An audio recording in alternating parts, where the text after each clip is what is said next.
మాట తప్ప మడమ తిప్పం అనే విధంగా పాలనలో దూసుకెళ్తున్నారు సీఎం రేవంత్ రెడ్డి. ఎన్నికల్లో ఇచ్చిన హామీలు నెరవేర్చే దిశగా కూడా ఆయన అడుగులు వేస్తూ ప్రజల మన్ననలు పొందుతున్నారు. ఎన్నికల ముందు ఇచ్చిన హామీలు నెరవేర్చుకునే పనిలో పడింది కాంగ్రెస్ సర్కార్.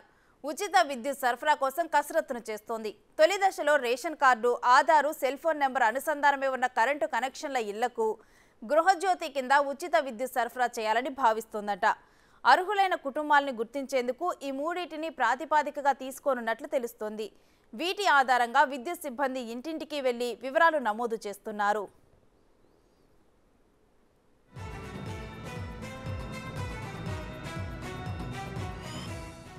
ఉచిత కరెంటు కోసం ప్రజాపాలనలో 81,54,158 దరఖాస్తులు ఇచ్చారు. వీటిలో 30% మంది ration card, Aadhaar, cell phone నెంబర్లను సరిగ్గా నమోదు చేయలేదు. తనిఖీల్లో భాగంగా విద్యుత్ సిబ్బంది ఈ వివరాలను మళ్లీ నమోదు చేస్తున్నారు. దరఖాస్తుదారుల్లో 10 లక్షల మందికి అసలు రేషన్ కార్డులే లేవని తేలింది.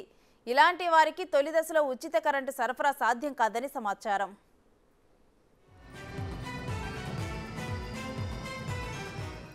గ్రేటర్ హైదరాబాద్ పరిధిలో 49.50 లక్షల విద్యుత్ కనెక్షన్లు ఉన్నాయి.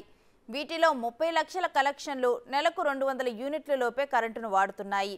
కానీ 19.85 లక్షల మంది మాత్రమే ఉచిత కరెంటు కోసం దరఖాస్తులు ఇచ్చారు. వీటిలో 5 లక్షల దరఖాస్తుల్లో రేషన్ కార్డులు వివరాలే లేవు. సుమారు 10 లక్షల మంది అసలు దరఖాస్తు చేయలేదు. వీటన్నిటిని సరిచూడటానికే సిబ్బంది ఇంటింటికి వెళ్లి వివరాలు నమోదు చేస్తున్నారు. రాష్ట్రమంతటా ఈ ప్రక్రియ పూర్తయ్యాక ఎన్నిళ్లకు ఉచిత కరెంటు సరఫరా చేయాలి అనే ప్రాథమిక లెక్కలు తేలనున్నాయి.